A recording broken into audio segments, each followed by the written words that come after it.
Welcome to Conversations on the Coast, San Francisco's premier author interview program. This week is a very special week because we are going to have part 2 of our 2-part interview with Ron Chernow about his book Alexander Hamilton, published by the Penguin Press. And I thought we should launch this second one with some kind words from David McCullough, who is not as prolix as Hamilton, but he do go on. Alexander Hamilton was one of the most brilliant men of his brilliant time and one of the most fascinating figures in all of American history. His rocketing life story is utterly amazing. His importance to the founding of the new nation, and thus the whole course of American history, can hardly be overstated. And so, Ron Chernow's new Hamilton could not be more welcome. This is grand-scale biography at its best, thorough, insightful, consistently fair, and superbly written. You do go out of your way to be fair, I will say that. Because the guy's got a lot of enemies, got a lot of people after him, and you're good to them most of the time. It clears away more than a few shop-worn misconceptions about Hamilton, gives credit where credit is due, and is both clear-eyed and understanding about its very human subject. When you write about him and the affair, I mean, that's you put it out there. Its numerous portraits of the complex, often conflicting cast of characters are deft and telling. The whole life and times are here in a genuinely great book. Thank you, David McCullough. Thank you, David. May our book sell as well as your Adams. I don't know that any book will ever sell as well as his Adams. I think you retired the record with that book.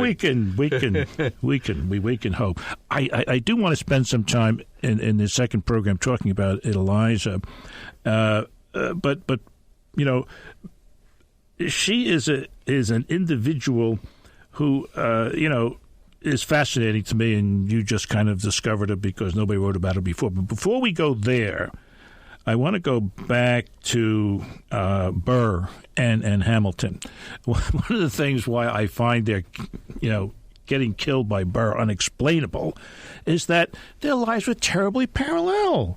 They were both orphans. They were both to begin with. Yeah, I mean, in the case of Burr, his parents and grandparents die within his first 2 years of life. So that Burr is in this kind of contradictory situation in life that he is the child of illustrious. His father had been president of Princeton, and his grandfather, Jonathan Edwards, the famous theologian. So that Burr comes from American aristocracy, but he never actually knew the famous father and grandfather, whereas Hamilton comes out of this dark and murky background in the Caribbean.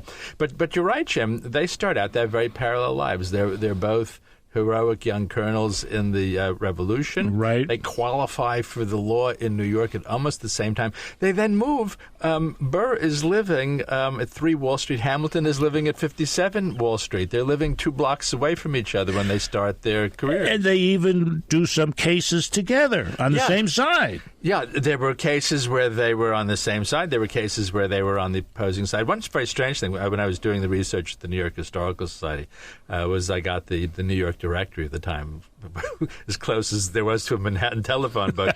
And they're under the list of 35 or 40 different lawyers at the time. And you actually see listed back-to-back Alexander Hamilton and Aaron Burr. You're kidding. Yeah, it was a very strange sensation. Yeah. Well, I think the problem is New York politics. New York politics has, well, when I lived there, one would say they were volatile. Right. Now, in the times that we're talking about, you could get killed for your political views. Yeah, so it was a violent era of politics. In fact, dueling was actually very commonplace. There was a very good study that a scholar did a couple of years ago and found that around the time of the duel, there were actually a dozen different duels, often involving politicians or military leaders or self-styled aristocrats. But in particular, she found that very often politicians would resort to the dueling ground after they had lost an election. It was a way of trying to recoup your political prestige. One of the cast of characters that our friend McCullough talks about, and which you get at, and I understand it gave you great satisfaction to do so, is Elizabeth Schuyler Hamilton. Yeah. What do you think of when I say Elizabeth Schuyler Hamilton? It's a beautiful story. It's a sad and poignant story because Hamilton was 49 when he was killed by Burr in the duel. His wife, Eliza, who was the daughter of this powerful New York dynasty, was 47. She's really the forgotten founding mother. She lived another 50 years. She died at 97. She's alive in 1854.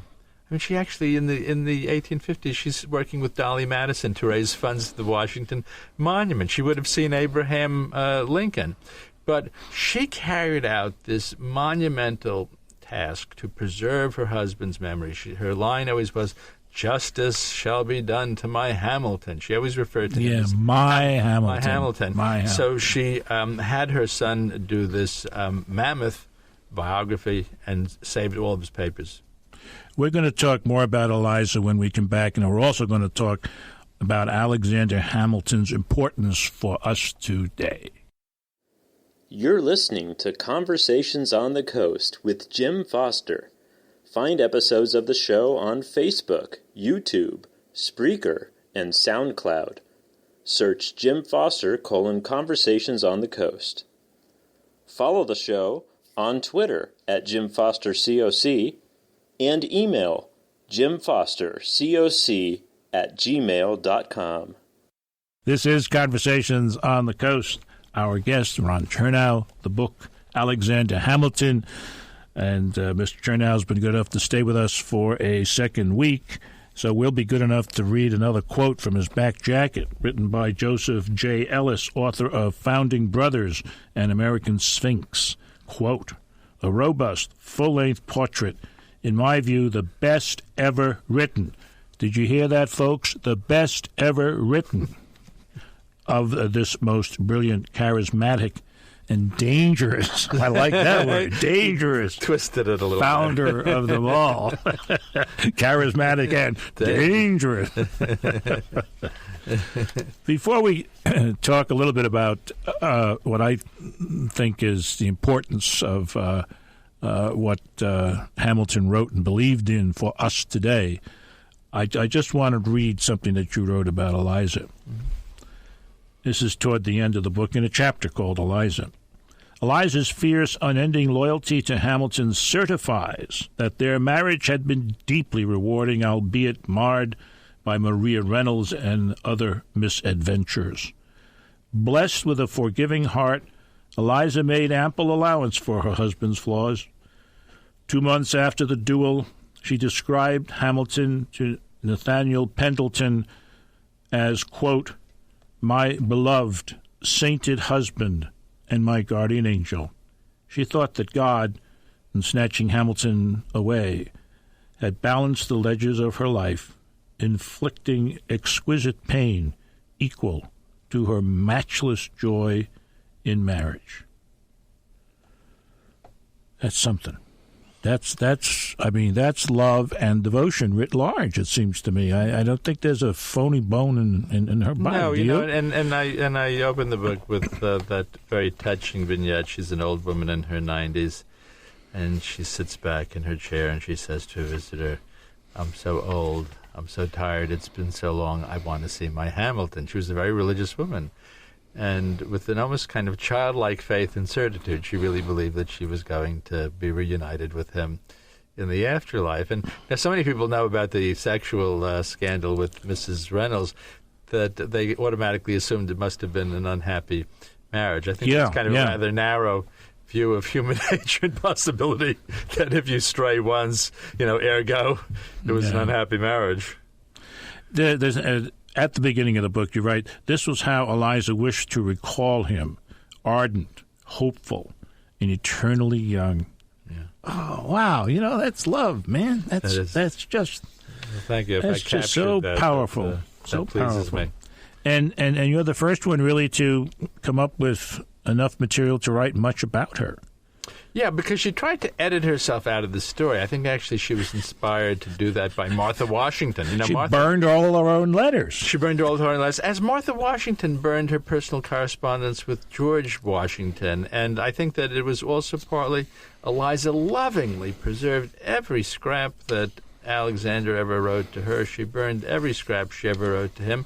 And I think that the message was, he's the historically important personage. She wanted to put the spotlight on him and cast herself into shadow. And I've kind of tried to pull her out of the shadows. Yeah. You know, she created the first orphanage in New York. She ran it for 30 years. Hamilton had been an orphan. They constantly, throughout their marriage, took orphans into the house. This was kind of a whole side of his into the Grange, that house that they built. And also previous houses. And this was, they had 8 children. Can you imagine? There was one orphan they took into the house for 10 years. You do that with 8 children. These were generous people, but he never boasted about that kind of generosity, nor did she. So I figured that I would do them the favor a couple of 100 years later of pointing these things out. It makes them both more likable and more interesting, it seems to me. Yeah, particularly since, he was such a sort of flamboyant, swashbuckling kind of character, and he was the master of these slashing polemics. I think people are surprised to find out, how sensitive he could be and how warm the personal life was. One of the things that comes up in the presentation of your book by your publisher, I at first thought was kind of too out of it to be true.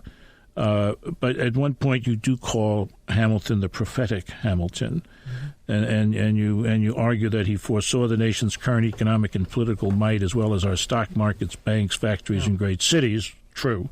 His genius, then, still sheds light on many issues in the news today. And that's what I want to touch on. One of the things that you think that's true about is our national debt, a thing that he argued in favor of.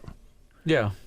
Well, we inherited this tremendous debt from the Revolutionary War. The country was bankrupt. Right. So Hamilton made this famous statement: "A national debt can be a national blessing." Not because he wanted a national debt. He said, "We have a national." But we got to do something with it. Yeah. More about the debt, more about Hamilton's meaning for us today when we return. You're listening to Conversations on the Coast with Jim Foster. Find episodes of the show on Facebook, YouTube, Spreaker, and SoundCloud. Search Jim Foster :Conversations on the Coast. Follow the show on Twitter at Jim Foster COC and email jimfostercoc@gmail.com.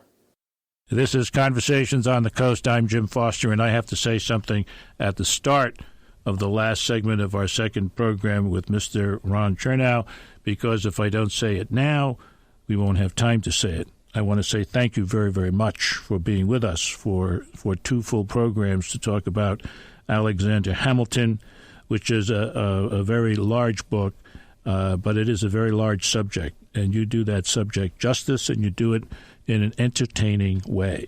So, folks, you want to be entertained, you want to learn something, go out and buy this heavy book. Ask for a friend to help you carry it home.